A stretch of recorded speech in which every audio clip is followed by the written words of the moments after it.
let's get to it. So, okay.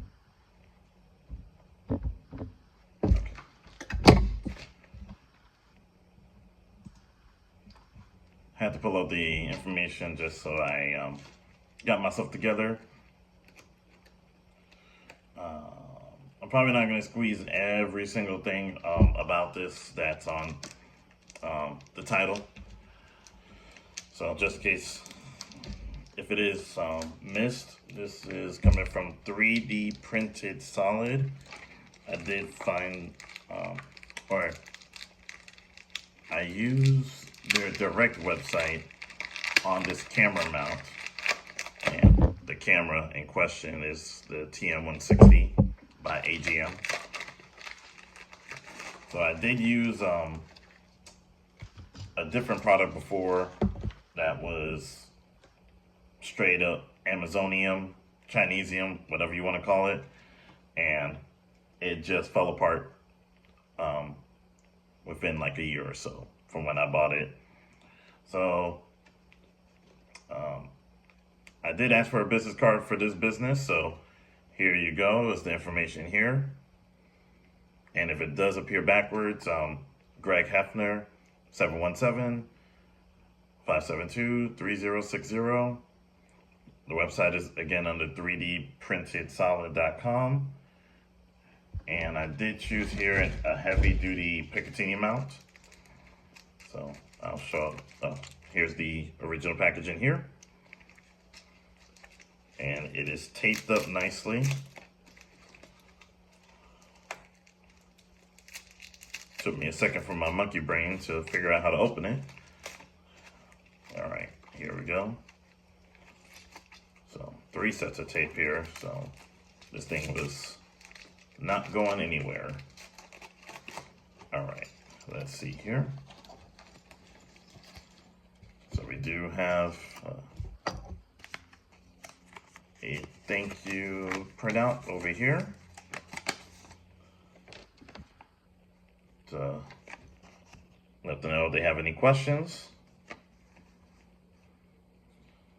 Also, don't let your 3D printed parts sit in the direct sunlight for an extended period of time, 4 hours, in case you didn't read that there. So, good to know that in general. That being said, here's the product itself. And that's supposed to go over here as well. Sorry, I'm doing a terrible job of showing this. But here we go. So that's kind of what I have in mind for mounting this thing over here. So again, due to, as many of you know, the way that YouTube works, I could barely show this. Definitely not showing an installation.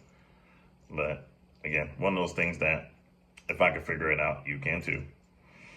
But I'm gonna go ahead and get the tools together and then try to get this on, and then you'll see me with everything put together. And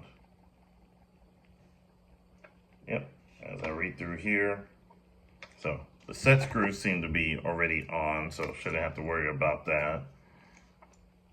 Even though it has instructions to tighten them over here, but it seems like that was already done, so that's nice. And it is technically a Nerf mount, so a lot of the products that you will find with that company will be Nerf related. Something I probably should have mentioned from the beginning, but in hindsight, so there you go. So again, let me do the pause and put this thing together, and we'll talk soon.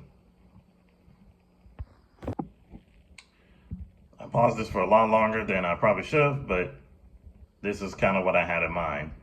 So, I mean, paying no mind to the flashlight, but the red dot and the thermal, I guess just camera, is something I've been experimenting with before. So I can't really say it's like my preferred setup, but it's something that like I find interesting to employ.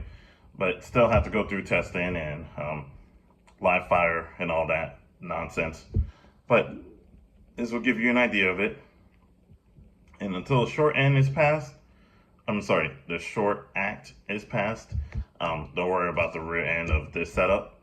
But again, this is kind of what we're looking for here, and the mount feels sturdy.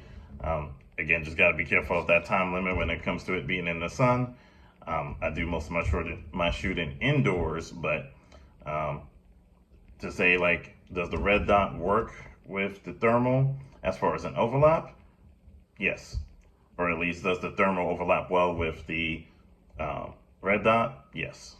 So again, something that I experimented with, but I dig it. The only thing is that will this hold up under recoil? The recoil should be not too bad when it comes to 9mm subsonic rounds on an 8-inch barrel here, but only one way to find out. So that's all I wanted to mention. Thanks for sticking around for this little project of mine. And if you have any questions, leave it below. All right, thanks. See ya.